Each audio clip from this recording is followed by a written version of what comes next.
ეს პროცესი უკვე საკმაოდ დიდი ხანი იყო დაწყებულია და ჩვენ ვაგვირდებით რომ როგორი მზარდია ხო ეს პროტესტი ზოგჯერ არის მოლოდინი რომ რაღაცა შენელდება პირიქით არის აღმავალი ხასიათის ეხლა ეუთოოდირის დასკვნამ ფაქტობრივად ბოლო ლურსმანი დაარჯო ამათ ფიქრებს ეხლა თუ საზოგადოების გადაცნობილი იყო მაგრამ ეს საერთაშორისო ორგანიზაციების ჩვენი პარტნიორებისთვის მაინც ეხლა საბოლოო დასკვნა ანგარიში მნიშვნელოვანი იყო და ეს ანგარიშის მერე უკვე ფაქტობრივად პანიკაში ჩავარდნენ იმიტომ რომ დღეს რაც ამათ მაგ აკეთეს, ხო აი ვერაფრით ვერ ხსნი რა მიზანი უნდა ქონოდა, ხო ანუ ესა პრეზიდენტი ხო მაინც გააკეთებდა ამ განცხადებას, მაგრამ იმდენად შეშინებულები არიან, იმდენად დაბნეულები არიან, რომ რაღაც ესეთ პრიმიტიული ხმა დაახშეს და ხო აი უბრალოდ ლოგიკას ვერ ხვდები და ზუსტად ეს არის იმის ინდიკატორი თავიდან ბოლომდე თუ რა დონის ასე ვთქვათ გასული არიან ამ რეალობის შეგრძნებიდან და უკვე რაღაცა ინსტინქტურად შიშებით მოქმედებენ. მოლოდინი მაქვს მე რომ ეს პროტესტი რა თქმა უნდა იყოს კიდევ უფრო გაფართოვდეს. ეხლა ჩვენ ვაკვირდებით რომ სხვადასხვა ისე უფრო ვრცელდება მოიცვა სხვადასხვა პროფესიული ჯგუფი, სოციალური ჯგუფი უკვე ბიზნეს სექტორსაც მოედო რომელიც რაღაც პრეცედენტია ხო რომელიც წრეც იზრდება და შემდგომში ეს როგორც პროტესტი ასევე დაუმორჩილებლობის და გაფიცვის მასშტაბები კიდევ უფრო გაიზარდოს და ამ კვირის განმავლობაში ჩვენ ეს მუშაობა სამოქალაქო სექტორმა, პოლიტიკურმა აქტორებმა, მედიამ უნდა გავაგრძელოთ რომ ეს წნეხი როგორც ქვეყნის შიგნით, ასევე ქვეყნის გარეთ გაძლიერდეს. მე საერთოდ არ მივაქცევდი ხოლმე ყურადღებას ესენი რას ლაპარაკობენ, იმიტომ რომ ესენი მაგათ სხვა გამოსავალი არ აქვს, უნდა საჯაროდ საკუთარ ამომრჩეველს რაღაცა ზღაპრები მოუყვენო, რაღაცნაირად ის მცირე ამომრჩეველი ვინწყავთ, ამ ზღაპრებით ყვებონ, ვინც ეხა მაგალითად იმედიდან არ გადართავს სხვა არხზე, რომ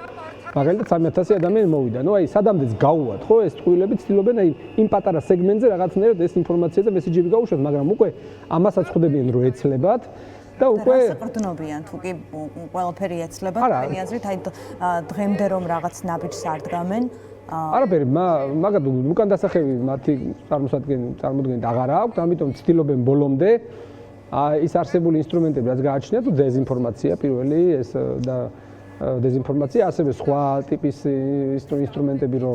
საჯარო განცხადებები ჯერ კიდევ პოლიციის დონეზე რაღაცა შინაარჩუნება, ხა მე მაქვს ინფორმაცია, მე თვითონ ასე თქვა, ჩემი ყოფილი კოლეგები, ჩემი კურსელები, ჩემი სტუდენტები ამ ძალოვან სისტემაში მუშაობენ და ხალხი არ იყოს ზღვარზე. იმიტომ რომ ძალიან ბევრს აქვს უკვე ჯერ ერთი ადამიანებს ღირსება შეულახეს, სულ პროფესიული ღირსება სხვა არსებობს, ხო ეხლა როცა პოლიციას ესეთ რაღაცას გაუკეთებ, ხო?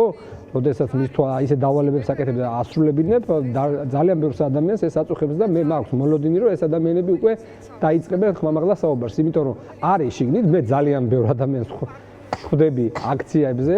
რომლებსაც ახლა საჯაროდ არ ვამბობ, მაგრამ ეს ხალხი მოდის, შეიძლება სოციალურ ქსელში არ აქტიურობენ, მაგრამ ამ ხალხის პროტესტი აქვს და უამრავი საჯარო მოხელე მათ შორის ძალოვანი სისტემიდან იქ დგას. და ცდილობენ, ასე ვთქვათ, უფრო და უფრო შემოემატოს. ამიტომ მე მაქვს ძალიან პოზიტიური მოლოდინი, რომ რაც წნეხი უფრო გაიზრდება, როგორც ქვეყნის შიგნიდან, იმიტომ ქვეყნის შიგნიდან წნეხის გაზრდა პირდაპირ პროპორციულად დაკავშირებულია, რომ გარედანაც იზრდება წნეხი, უფრო მეტად აი ვაკვირდებით, ხო, სანქციებს როგორი მარწუხები. აი ესე, ანუ პირდაპირ მე ლოგიკურად ვხედავ, რომ პირდაპირ ივანიშვილს ჯერ არ მიადგენენ და რაღაცნაირად ეს წრეა ვიწროვდება, რაღაც უკან დასახევისაც უტოვებენ და ნელა-ნელა რაც უფრო ეს პროცესი გაღრმავდება, უკვე სხვა აქტორებსაც მოიცავს და ბოლოს უკვე რა თქმა უნდა შეეხება როგორც ივანიშვილს, ისევე მისი ოჯახის წევრებს. ამიტომ თუ რაღაცა საღი გონება დარჩათ, ერთადერთი გამოსავალი ხა არის ახალი არჩევნები, ამიტომ ეს პრეზიდენტის შეთავაზება უნდა მიიღონ და დანიშნონ ახალი არჩევნები სხვა შემთხვევაში აი რაც უფრო ამ ზამბარას გაწელავენ, ან როგორ აი ხა წელავენ, აი უფრო წარედ მოხვდებათ, ანუ და უფრო მეტად დააზიანებენ ქვეყანასაც მათ შორის და თუ რაღაცის რა თქმა უნდა სისხლსამართლე პასუხისმგებლობები დამნაშავეების იმ ადამიანების ვინც ძალადობდა იმათი აუცილებლად უნდა დადგეს, მაგრამ მათ შორის იმ ადამიანების თუ კი რაღაცა შანსი აქვს რომ პოლიტიკური პასუხისმგებლობას რაღაცა პოლიტიკურ სივრცეში რაღაცნაირად დარჩენ, მაგრამ ეხლა ამის იმედი ნაკლებად მაქვს. მაშინ რაღაცა სახი გონება თუ მუშაობს, ცოტა რაღაც უნდა წავიდნენ ამ კომპრომისზე. სხვა ვარიანტი უბრალოდ არჩევანი არ გააჩნიათ, იმიტომ რომ მათ ქონდათ მოლოდინი ეს პროტესტი რაღაცნაირად მინალდებოდა და პირიქით გუშინ იყო მათთვის შოკი, როდესაც 24 დღეს უცებ იმდენი ხალხი გამოვიდა, რომ ეხლა რაღაცა ბეძგები გაუცებულიყავი, რომ რაღაცნაირად ისე აი ამ პროტესტებზე